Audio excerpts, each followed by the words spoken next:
Molality of 0.8 molar H2SO4 solution is, density दी हुई है। हालांकि इस क्वेश्चन को आप डायरेक्ट फॉर्मूला यूज भी कर सकते हो, लेकिन मैं थोड़ा एक्सप्लेन करना चाह रहा था आपको शॉर्ट में, क्योंकि बहुत स्टूडेंट्स समझना भी ज्यादा पसंद करते हैं कि कहते हैं कि डायरेक्ट फॉर्मूला बता दिया।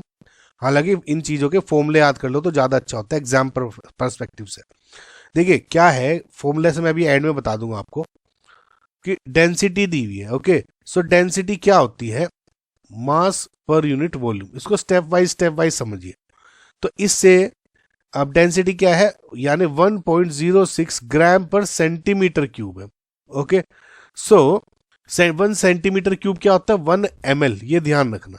ओके, सो अगर मुझे ये स्टेप 1 में ये कैलकुलेट करना है कि mass of 1 litre solution, mass of 1 litre solution का कैसे निकल जाऊंगा, मास इक्वल्स टू हो जाएगा density into volume.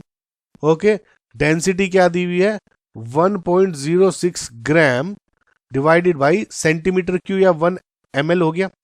Okay, so multiply by 1 litre. 1 litre में कितना होता है, 1000 ml। ओके, ml से ml कैंसिल, यानी 1060 ग्राम हो गया मास ऑफ 1 लीटर सॉल्यूशन। समझ में? स्टेप 2 में अब आपको क्या निकालना है कि जो मोल्स हैं H2SO4 के, क्योंकि H2SO4 की मोलैरिटी दी हुई है 0.8। ओके, सो मोलैरिटी क्या करती है कि, देखिए मोलैरिटी क्या है हमारी बेसिकली, कि जो नंबर ऑफ मोल्स हैं डिसॉल्व्ड पर लीटर ऑफ सॉल्यूशन। सो मैं ये कह सकता हूं कि जो 1 लीटर अगर मैं सॉल्यूशन ले रहा हूं, उसमें जितने नंबर ऑफ मेरे मोल्स हैं वो क्या होगी, मेरी मोलैरिटी। समझ में आया? ठीक है, मोलैरिटी क्या हो गई, 0.8।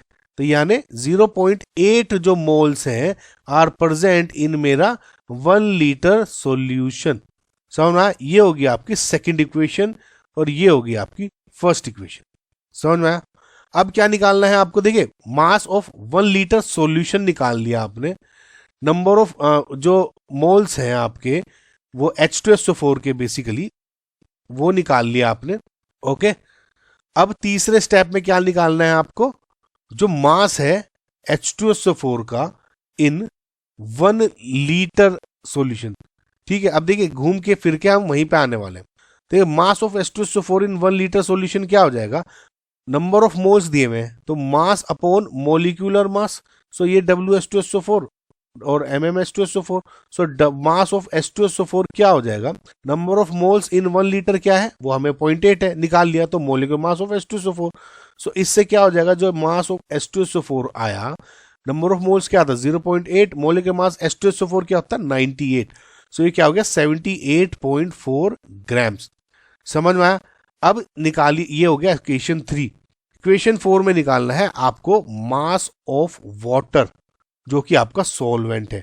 देखिए आपको समझ में आया, आपने मास ऑफ H2SO4 यानी सोल्यूट निकाल लिया, मास ऑफ सॉल्वेंट निकाल लेंगे, मोलैलिटी भी निकल जाएगी।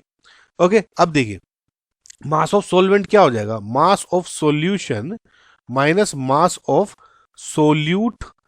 मास ऑफ सोल्यूट क्या है 78.4, correct, and mass of solvent क्या हो गया, आपने क्या निकाला था, देखिए क्योंकि जो डेंसिटी दी हुई थी सॉल्यूशन की, तो ये हो गया 1060 ग्राम्स। समझ में आया?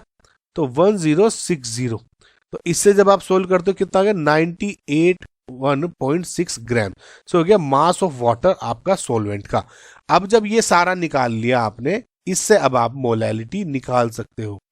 ओके, सो मोलैलिटी कैसे निकालोगे, मोलैलिटी होता क्या है, मास of solute divided by mass of solvent into molecular mass of solute. Okay, ये इनटू 1000। तो मास ऑफ सोल्यूट क्या निकाला था आपने 78.4, मास ऑफ सोलवेंट क्या निकाला था आपने 981.6, multiply by 1 upon mass of solute क्या है यानी H2SO4, molecular mass of H2SO4, तो 98। ओके, और इनटू 1000।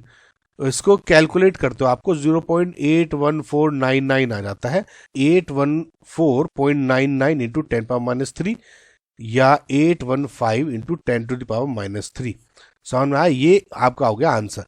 डायरेक्ट फॉर्मूला देखोगे तो ये हो गया molality is equal to molarity into 1000 divided by, ये पूरा डिवाइड बाई हो गया density of solution into 1000 minus molarity into molecular mass of solute. Okay, हो गया direct formula. Okay, so final answer क्या हो गया गाइज आपका 815।